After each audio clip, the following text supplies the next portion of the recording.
very good morning and welcome to the Breakfast News on Rajya Sabha television. I'm Aishwarya Kapoor with you and here are this morning's headlines. A civilian killed, 3 Jawans injured in an encounter between forces and militants in Shopia. Massive anti-militancy operation underway in South Kashmir. South Asia satellite to be launched at 4:57 p.m. Aim to boost connectivity in the region. 7 out of 8 SAARC nations part of the project.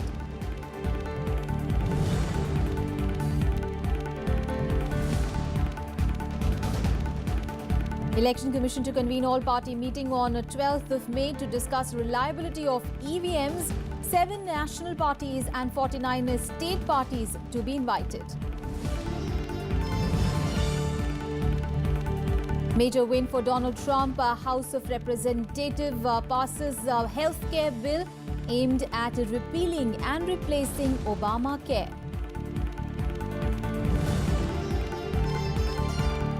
And India is 1 win away from the final of the Aslan Shah hockey tournament to square off with host Malaysia in the final round-robin league match today.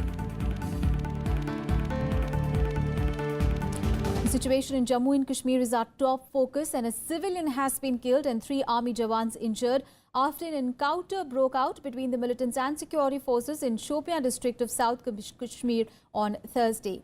The forces launched a cordon and a search operation following information about the presence of 3 to 4 militants in the area. Earlier in the day, security forces launched a massive anti-militancy operation in the district. Over 24 villages were cordoned off and searched, even as security forces faced protests in some places. Security forces on Thursday launched a massive anti-terror operation in Kashmir's Shopia district. The search operation, jointly initiated by the Army, CRPF and the state police, started early morning with around 4,000 troops cordoning off more than 20 villages. Combing operation goes on regularly. It is everyday affair. आज कोई नया combing operation नहीं हो रहा है, regular affair है. ये है कि थोड़ी अब की बार जो आज जो combing operation चल रहा है वो इसलिए हो रहा है कि कुछ बैंक लूटे गए हैं, कुछ हमारे पुलिसकर्मी मारे गए हैं, some policemen have been killed. So it is just to make sure that the situation is brought under control. These operations are carried out Indian Army in a planned manner. The search operation followed intelligence inputs about the presence of terrorists in the area. A number of videos surfaced recently showing large groups of heavily armed terrorists marching in the South Kashmir area. In the last 3 days, South Kashmir has seen a spate of attacks on banks and police. The operation, however, was hampered by small groups of people pelting stones at security forces in some places. Security forces also faced stone pelters in Kashmir's Sopore town as students clashed with the forces protesting against the arrest of their colleagues. At least 10 people were hurt in the clashes as police used batons and tear gas shells to disperse the protesters. Maybe that will also calm the situation in these schools. That is important. We have to find a way forward, and way forward cannot be found by creating further the day in center must find a political solution to the problem of Kashmir. If they don't find a political solution to the Kashmir, this problem will continue to rise. The clashes come in the wake of a police raid on April 15th on a government degree college in Pulwama.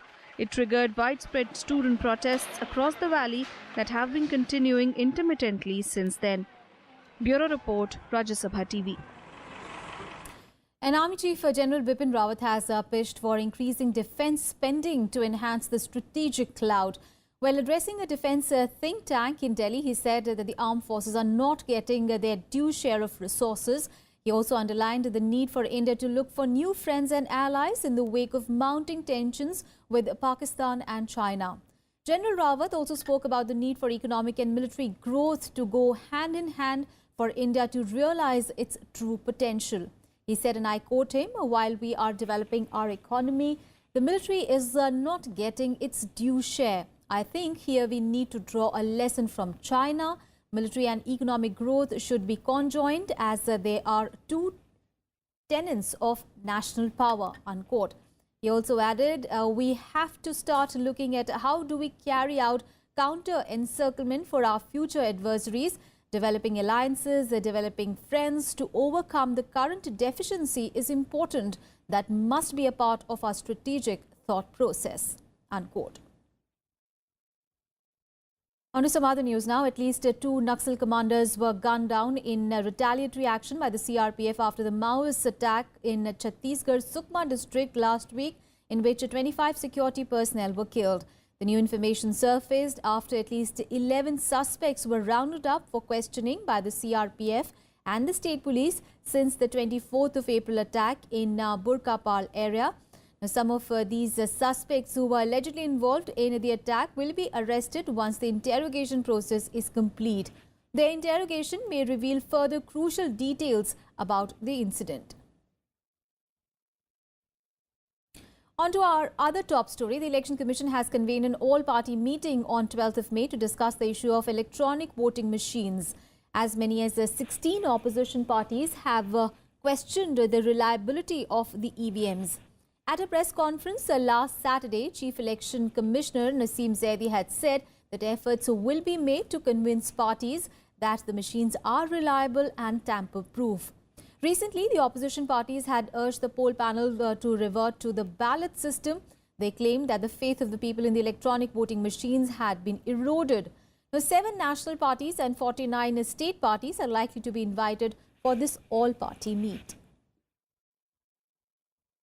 Election commission जल्दी ही एक all party meeting करेंगे जिसमें EVM के बारे में उनको बताया जाएगा कि किस प्रकार से हमारी ईवीएम नॉन टेम्परेबल हैं, सिक्योर्ड हैं हमारे एडमिनिस्ट्रेटिव और टेक्निकल सेफगार्ड्स के अंतर्गत।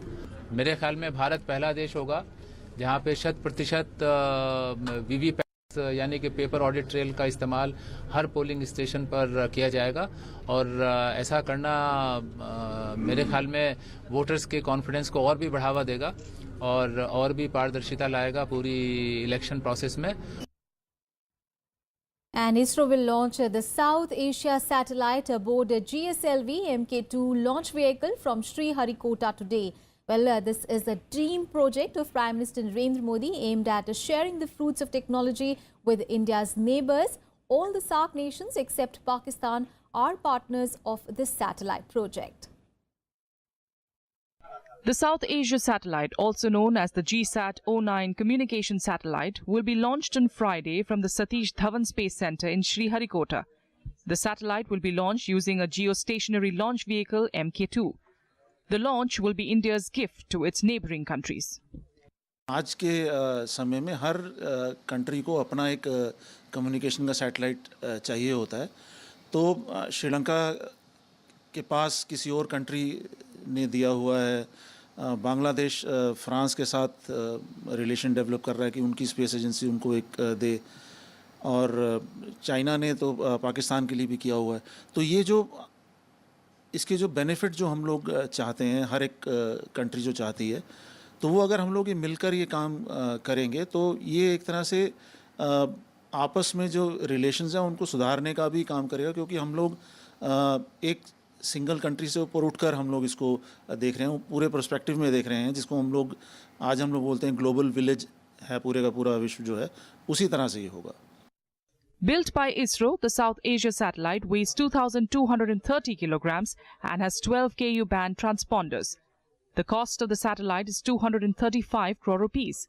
It is cuboid in shape and built around a central cylinder. This mission has a life of over 12 years. This satellite will enable full range of applications and services in the areas of telecommunication, disaster management support, DTH, teleeducation and telemedicine. तो GSLV करीब 3000 kilo या 3 ton का satellite, उसको 36,000 kilometre का जो orbit होता है उसमें डालने की उसमें क्षमता है। अब इस लॉन्च को मिलाकर हम ये कह सकते हैं कि GSLV भी एक तरह से हमारे लिए पावर हॉर्स बनता जा रहा है, क्योंकि हमें जब टेलीकम्युनिकेशन सैटेलाइट को ऑर्बिट में डालना होगा तो उसमें मार्केट भी बहुत ज़्यादा है इंटरनेशनली अगर उसको देखें, और जो हम लोगों ने क्रायोजेनिक इंजन जो इसके लिए डेवलप किया है वो हम लोगों ने खुद डेवलप किया, तो हमारी जो कॉस्ट है लॉन्चिंग की वो दूसरी कंट्रीज से कम आ रही है। The satellite was announced by Prime Minister Narendra Modi during the 2014 SAARC summit in Nepal. It was earlier referred to as the SAARC satellite, but was renamed after Pakistan opted out. Launching this satellite is a vital step for India to enhance cooperation between its neighbours. Aruna Thakur's report for Rajya Sabha TV. The government released its third Clean Cities survey on Thursday. Indore touched the cleanest city out of 434 cities, while Gonda in Uttar Pradesh was named the dirtiest city. The aim of the survey is to spread awareness about cleanliness in the country. A nationwide survey found Indore the cleanest city and Uttar Pradesh's Gonda district the dirtiest in 2016. Bhopal was ranked second, while Visakhapatnam and Surat were judged the third and fourth cleanest cities. The government's Swachh Sarvekshan 2017 surveyed 434 cities that saw Mysuru slipping to number 5 from the top rankings that it achieved in the last two surveys. The New Delhi Municipal Corporation area that houses 1.5% of Delhi's 16.78 million residents slipped to 7th position, dropping 3 places from last year. Navi Mumbai was the cleanest city in Maharashtra at number 8, followed by Pune that was ranked at 13. Prime Minister Narendra Modi's constituency Varanasi was ranked 32, a dramatic improvement from 2014 when it was close to the bottom at 418 among 476 cities. Gujarat had 12 names in the top 50 clean cities, followed by Madhya Pradesh with 11 and Andhra Pradesh with 8. Uttar Pradesh accounted for half of the bottom 50 cities in the rankings.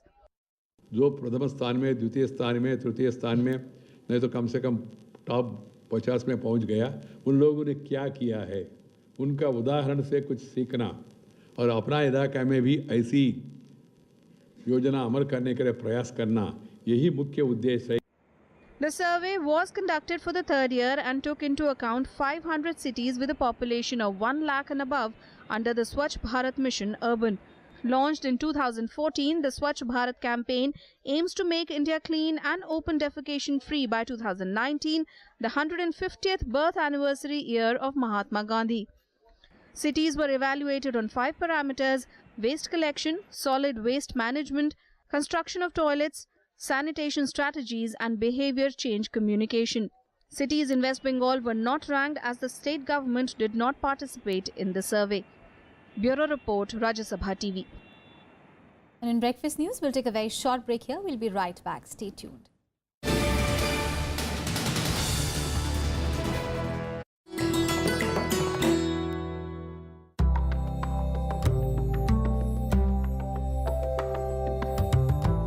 The art of painting comes to us from the prehistoric period.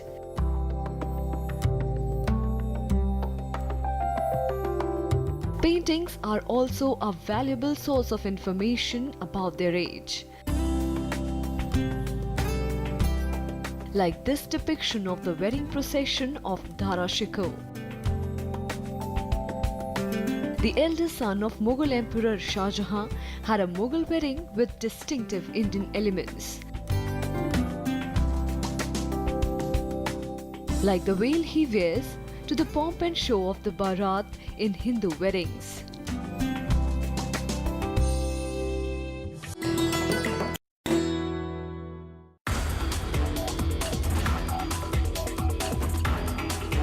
Farmer suicide is happening because of distressed sale of his produce. We need to do is probably increase the number of food processing facilities, industries near the production sites. If a farmer can keep the harvested tomato for 1 month, he will get at least 4 times the price that he will be getting at the time of harvest. He will be really actually rich. Watch Eureka with Dr. K. Alagusundaram, Deputy Director General, Agricultural Engineering Department, ICAR, only on Rajya Sabha Television.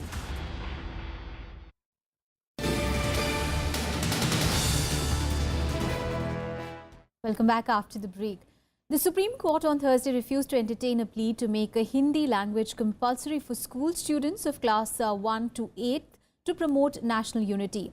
Now, a bench led by Chief Justice J.S. Kheher said that making Hindi compulsory might open the floodgates for people speaking other languages to demand that theirs should also be made compulsory. Now, citing that the petitioner, Ashwini Kumar Upadhyay, was himself a leader of the ruling BJP, The bench asked why he does not approach the government as his own party is in power.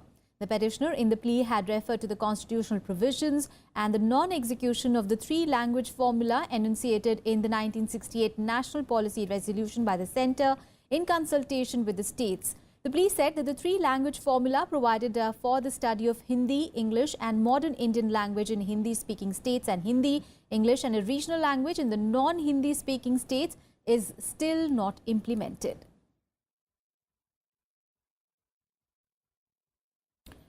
And in a series of other rulings on Thursday, the Supreme Court reserved its order on whether to make Aadhaar card mandatory for getting a permanent account number or PAN and to file income tax returns.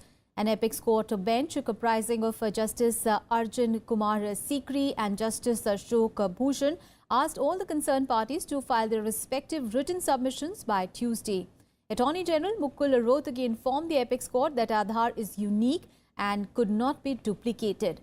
Now, lawyers appearing for various petitioners, however, argued that the system is not foolproof and it can be duplicated. The Supreme Court had early on 27th of March specified that the Aadhaar card should not be made mandatory for availing governmental schemes. In a violation of the apex court's order, the centre introduced last-minute amendments to the Finance Bill 2017, making Aadhaar mandatory for filing of income tax returns.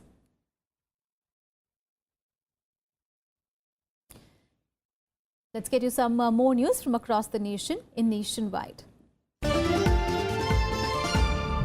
Senior BJP leaders Murli Manohar Joshi and Shanta Kumar have been reappointed as chairperson of the Estimates Committee and the Parliamentary Cabinet on public undertakings for a fixed term of 1 year. Besides Joshi, there are 29 members in the panel.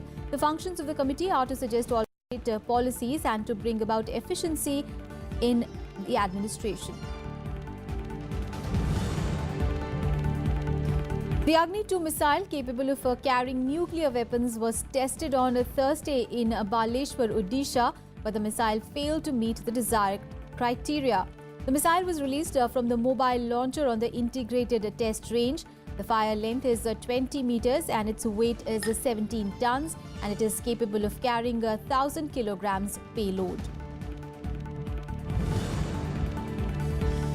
CPIM General Secretary Sitaram Yechuri met Odisha Chief Minister Naveen Patnaik on Thursday and spoke about BJD chief favouring joint efforts to field a common secular candidate for the coming presidential poll.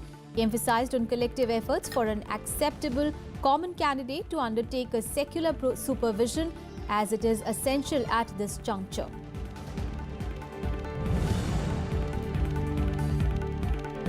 The Goods and Services Tax Bill was passed in Haryana Assembly on Thursday unanimously.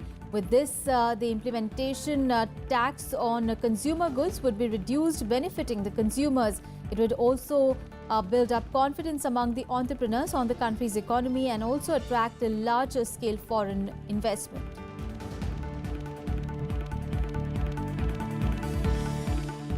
Let's get you some international news. Now, Russia, Iran and Turkey have signed an agreement to set up 4 safe zones in Syria. The 3 countries are backing different sides in Syria's war, reached the deal on Thursday and signed the document in the Kazakh capital, Astana. However, the delegates for the rebel forces stormed out in protest. The Syrian government is not a signatory, but it is supporting the plan. And now, under this plan, safe zones would be established in rebel-held territory in Idlib, Homs in the south, and eastern Ghouta near Damascus. The Syrian and Russian warplanes will also stop bombing the rebel positions, while the opposition groups would also halt their attacks. The safe zones would remain in place for 6 months for the safe return of the refugees and for the provision of relief supplies and medical aid. Now, partial cessation of hostilities was declared at the end of last year, but violence has continued on several fronts. The United Nations described it as a promising step to wind down the brutal 6-year war. Remember, Syria's war has claimed more than 3 lakh lives since it erupted in 2011. Можно, конечно, предположить, что у отдельных представителей сирийской вооруженной оппозиции что-то накипело, но накипело, я считаю, не только у них, накипело и у сирийской правительственной делегации, которая ведет борьбу с терроризмом уже в течение 6 лет. We really wish that our Russian and Iranian friends will discuss the details related and relevant to the mechanisms of implementation of this memorandum in Damascus with the Syrian authorities as soon as possible. We consider Astana 4 as a qualitative achievement, promising step for what the people want to have in Syria: de-escalation of violence, reduction of what has been seen as a constant, instead, increase in many areas, particularly those 4 areas of violence. The UN, therefore, is strongly supportive of that and will do what it can to actually get into the concrete realization of the details. And major victory for President Donald Trump. The U.S. House of Representatives passed a health care bill which is aimed at repealing and replacing Obamacare or the Affordable Care Act. After weeks of negotiations and lobbying from Republicans, the vote in the lower chamber ended with the 217 GOP lawmakers backing the measure. Now, 20 Republicans opposed it, as did all the House Democrats. The controversial health care bill was earlier pulled out from the House floor in March as it did not have enough support. However, the bill has been resuscitated with several amendments now. The bill now will head to the Senate, with Trump being confident to clear that the challenge as well. Although the chamber is Republican-controlled, their majority is a thin one, and there are disagreements between the conservative and moderate Republicans over the bill. Through 2 years of campaigning, and I'm telling you, no matter where I went, people were suffering so badly with the ravages of Obamacare. And I will say this, that as far as I'm concerned, your premiums, they're going to start to come down. We're going to get this passed through the Senate. I feel so confident. It was very interesting to see the debate today. I think there is no question that Democrats won the debate. The Republicans have the majority. They won the vote. But the American people now have to judge them by how they have acted. And more news from across the world in World Wrap. Queen Elizabeth II's husband and Duke of Edinburgh, Prince Philip, has decided to retire from his royal duties from September. The palace announced that the 95-year-old's decision had the support of Queen, their son and their heir Prince Charles, and grandsons Princes William and Harry are likely to take on additional royal duties to step in for Prince Philip at public engagements from later this year. French presidential candidate Emmanuel Macron on Thursday accused his far-right rival Marine Le Pen of spreading lies by suggesting that he had an undisclosed offshore fund. He has filed a lawsuit over the online rumors of a secret bank account in the Caribbean. An investigation has also been opened following his complaint. The allegedly fake internet campaign against Macron began surfacing shortly before a televised debate between the two candidates on Wednesday night. And at least 37 people were injured in a fire at a chemical factory near the Spanish capital, Madrid. Several explosions ripped through the recycling site for hazardous waste. The area has been evacuated. Although thick black smoke could be seen from afar, the air quality measured locally showed normal readings. The cause of the incident is still unclear and investigations are underway. And on to sports. Well, a win away from the final, Indian hockey team will square off with the host Malaysia in their final round-robin league match today at the 26th Aslan Shah Cup, with the defending champions Australia needing just a draw against rank outsiders Japan. India is aware that a slip-up against Malaysia can leave them stranded, and Britain can overtake them in the round-robin league standings. Now, with just a one-goal edge over Great Britain, India will have the advantage of knowing what is required of them, as they will feature in the last fixture. But a lot of goals are required. Then the team would have to get their act together. Last year, India finished runners-up as Australia clinched their 9th title in the Sultan Azlan Shah Cup. Australia defeated India 4-0 in the 2016 final. And bronze medalist Satish Kumar lost in the quarterfinals to bow out of the medal contestation at the Asian Boxing Championships. Also going down in the last 8 stage was Manish Panwar in the 81 kg category. Satish Kumar lost to Kazakhstan's opponent in an unanimous verdict, while Manish lost against his Turkmenistan opponent, which was also a unanimous decision.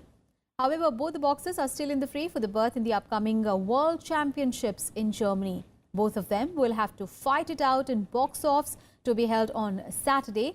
Now, bowing out in the quarterfinals along with Satish Kumar were Manoj Kumar, Kavinder Singh Bisht and Gaurav Biduri, who had also lost their quarterfinal bout. Now, India had won 4 medals at the last Asian Championships in 2015. And finally, China is expected to carry out the maiden test flight of a homegrown passenger jet today. Now, it is reportedly built to meet a soaring Chinese travel demand and challenge the dominance of Boeing and Airbus. It is China's first domestically built large passenger jet built by state-owned aerospace manufacturer Commercial Aircraft Corporation of China. The plane will take off from Shanghai's Pudong International Airport. The twin-engine C919 was unveiled last November at a rollout ceremony in Shanghai. It can carry up to 158 passengers and has a range of 4,075 kilometers. A longer-range version can fly up to 5,555 kilometers. Before China's C919, only the US, Russia, Brazil, Canada, the UK, France and Germany have developed large homegrown airliners. 对设计来说，那飞机就是他们的孩子嘛，他们觉得他们孩子非常完美。那我们的任务就是告诉你，你的孩子不完美，有好的不好的地方，你得去改。That's it in this edition of Breakfast News. Thanks for watching. Have a great day ahead.